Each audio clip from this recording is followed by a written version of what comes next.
अस्सलाम वालेकुम guys, welcome back to my channel. कैसे हैं आप लोग?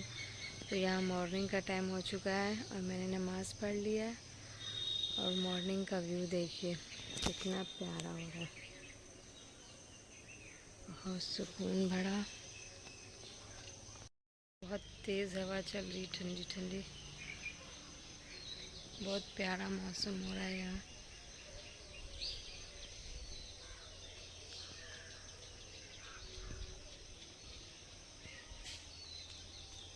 थोड़ी सी वॉक कर लेते हैं, उसके बाद चलते हैं घर और बाबू को उठाते हैं, फिर उसको स्कूल भेजना है मुझे।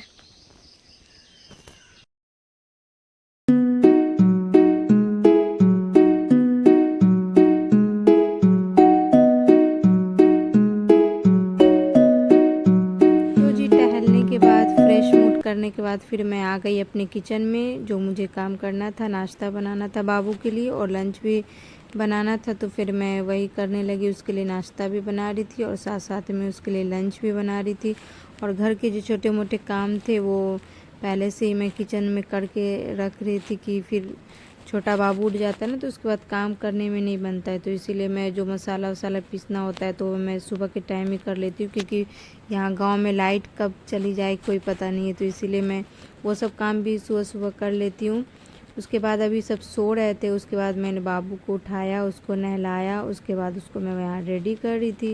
रेडी करने के बाद फिर हम लोग का गॉसिप भी चल रहा था, थोड़ी हंसी मजाक भी चल रही थी, साथ साथ मैं उसको रेडी भी कर रही थी। रेडी करने के बाद उसको मैंने नाश्ता कराया, उसके बाद फिर वो चला गया स्कूल। उसके बाद फिर जी मैं अपने घर के काम में लग गई, जो मुझे डेली बेसिस में करनी होती है वो मैं फिर करने लगी।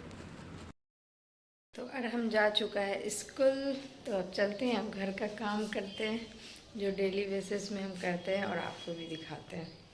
तो चलो।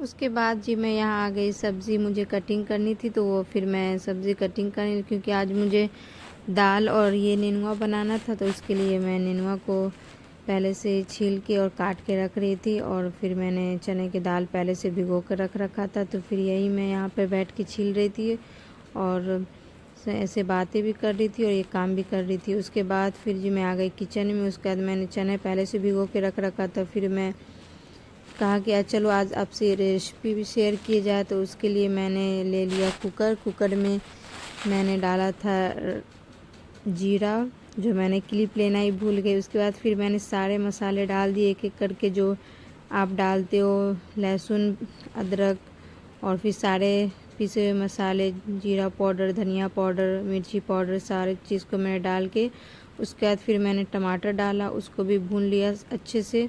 और जब पूरा अच्छे से भुन जाए ना, साइड साइड से तेल निकल जाए, तो उसके बाद फिर जी मैं उसमें डाल दूँगी चने की दाल, और चना दाल डाल के फिर उसको मिक्स करके और थोड़ी देर उसको भी भूनना है। आपको ये रेसिपी कैसी लगेगी प्लीज़ कमेंट करके बताना और ट्राई ज़रूर करना। बहुत ही टेस्टी और यम्मी सा लगता है खाने में। आप इसको चावल या रोटी के साथ, दोनों के साथ खा सकते हो।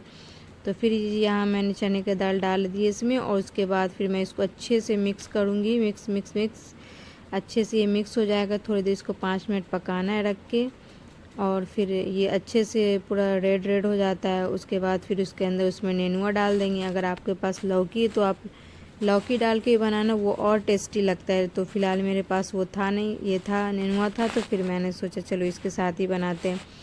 और ये रेसिपी बहुत टेस्टी लगती, चावल के साथ बहुत अच्छी लगती, तो आप ट्राई ज़रूर करना। और आपको ये रेसिपी कैसी लगी वो भी बताना। आपको मेरा व्लॉग कैसा लगता वो भी बताना। प्लीज़ कमेंट करना, लाइक करना, सब्सक्राइब करना, शेयर करना। ठीक है जी। तो आप देखो, उसके बाद जी मैंने इसको अच्छे से भून लिया, डाल के चने की दाल को डाल के अच्छे से भून लेना है। साइड साइड से जब तेल निकलने लगे अच्छे से, आपको लगे कि हाँ ये इसमें अच्छा से, थोड़ा सा गरम मसाला भी ऊपर से डाल देना आप, तो अच्छा फ्लेवर आता है, फ्लेवर के लिए। उसके बाद जब ये अच्छे से भुन जाए तो फिर उसके बाद वो डाल दो, नेनुआ डाल दो, या लौकी डालना है तो लौकी डाल दो। तो फिर मैं यहाँ नेनुआ डाल रही थी, और ये भी डाल के थोड़ी देर इसको भी भूनना है। उसके बाद आप इसमें स्वाद अनुसार, जैसा आप नमक खाते हो कम या ज़्यादा, अपने अकॉर्डिंग इसमें नमक डाल लेना। ठीक है जी। और पानी अपने हिसाब से डालना। अगर आपको चावल के साथ खाना है थोड़ा ग्रेवी वाला रखना, रोटी के साथ खाना, थोड़ा सूखा रखना, तो अपने हिसाब से आप इसमें पानी ऐड कर सकते हो। फिर इसमें मैंने 1 प्याला पानी ऐड किया था। उसके बाद पानी ऐड करके कुकर लगा देंगे और स्लो फ्लेम पर 3 सीटी लगा देंगे, तो आपका ये दाल रेडी हो जाएगा। प्लीज़ कमेंट करके बताना आपको ये रेसिपी कैसी लगी। मैंने सोचा शेयर करते हैं आपके साथ। ऐसे ही सबको पता होता है ये रेसिपी, फिर भी मैंने कहा चलो बिहारी स्टाइल में बताते हैं। उसके बाद इसमें धनिया के पत्ते भी, फ्लेवर के लिए आप धनिया के पत्ते भी इसमें डाल सकते हो, जो अच्छा फ्लेवर आता है, खुशबू आता है इसमें।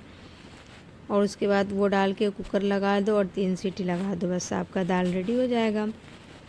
और आप लोग अपनी किचन में क्या क्या बनाते हो, कैसे बनाते हो, प्लीज़ कमेंट करके ज़रूर बताना। लाइक करना, सब्सक्राइब करना, शेयर करना। मिलते हैं अगले व्लॉग में, तब तक के लिए अपना ख्याल रखो, दुआ में याद रखो। बाय, अल्लाह हाफिज़।